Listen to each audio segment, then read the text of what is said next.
So let's say that you want to add something like a fake gravity to the emitter.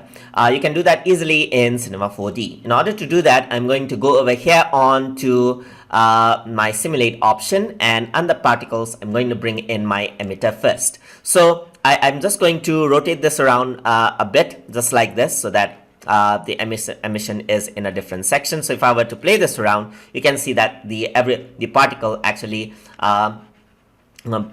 comes out from the emitter just like that. So let me just increase the range of the particles as well. So somewhere not around 150, but let's say around 1000 frames it keeps on generating right here. But right now the particle is actually flying up, as you can see.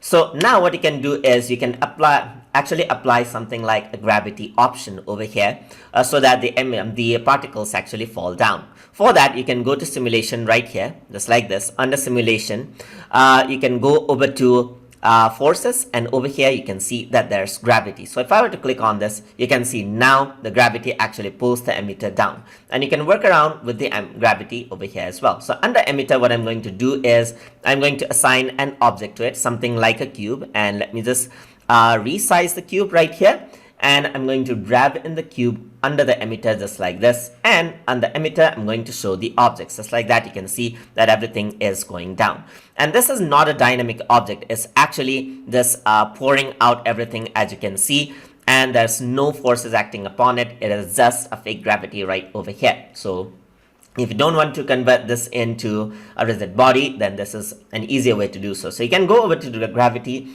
and you can work around with the acceleration, as you can see. So let's do something like 100, and you can see that it is much more forceful, just like that. And I'm just going to go over here, let's say do something around 30 centimeter, and it is much smoother, as you can see right there. It is actually throwing it out with much more force, as you can see. But if I were to increase it very much, the acceleration, then it pulls all the objects down very much. So let's try around 500 and press enter. You can see that it really goes down just like that. So depending on what type of a material you want, you can work around with the acceleration right over here, just like this. So this is the acceleration option, as you can see right over here.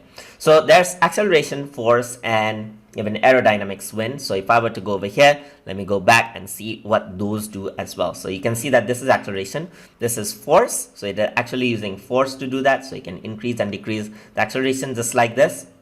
That's the acceleration, much more slower, force right there, and aerodynamics as well. So you can go around with aerodynamics, which pushes things a bit forward. So not much change is seen over here as a difference, as you can see, but you can actually see over here. So there's a bit of a change right here. Just different ways that these can calculate the things. So that is how you can apply the gravity inside of emitter in Cinema 4D. Hope you guys learned something as always. And as always, please like, comment, share, and subscribe.